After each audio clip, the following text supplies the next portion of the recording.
Water पार्कमध्ये भीषण अपघात. मॅनेजमेंटची एक चूक अंगलट. वॉटर स्लाईडवरून घसरून महिलेच्या मणक्याचे 4 तुकडे.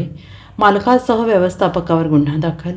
उन्हाची चाहूल लागताच अनेक जण वॉटर पार्ककडे आकर्षित होत असतात. मात्र या वॉटर पार्कमध्ये सुरक्षेच्या दृष्टीने योग्य त्या उपाययोजनांचा अभाव असल्यास हेच पर्यटन स्थळ मोठ्या अपघाताचं कारण ठरू शकतं. असाच काहीसा प्रकार पुणे जिल्ह्यातील शिरूर तालुक्यात असलेल्या मोराची चिंचोली या गावातील जय मल्हार कृषी पर्यटन केंद्रामध्ये घडला आहे.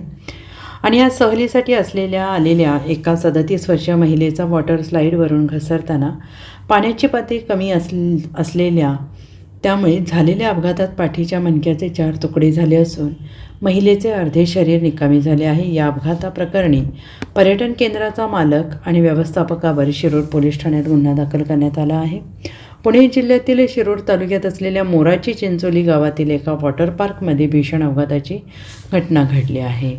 आणि या दुर्दैवी घटनेत 36 वर्षीय महिलेसोबत आयुष्य बदलून टाकणाऱ्या गंभीर दुखापती झाल्या आहेत. जय मल्हार ॲग्री टुरिझम सेंटर येथे घडलेल्या या घटनेमुळे मनोरंजनाच्या ठिकाणी केल्या जाणाऱ्या सुरक्षा व्यवस्थेच्या नियमांबाबत गंभीर प्रश्न निर्माण झाले आहेत. परिणामी या अपघातावेळी पर्यटकांसाठी योग्य ती खबरदारी घेण्यात आली होती की नाही याविषयी आता शंका उपस्थित केल्या जात आहेत.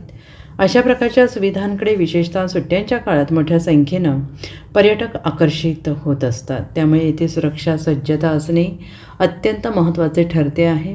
देखरेखीचा अभाव असलेल्या मनोरंजनाच्या ठिकाणांशी संबंधित धोके या दुर्दैवी घटनेनं पुन्हा एकदा अधोरेखित केले आहेत. Bureau report SBN Marathi.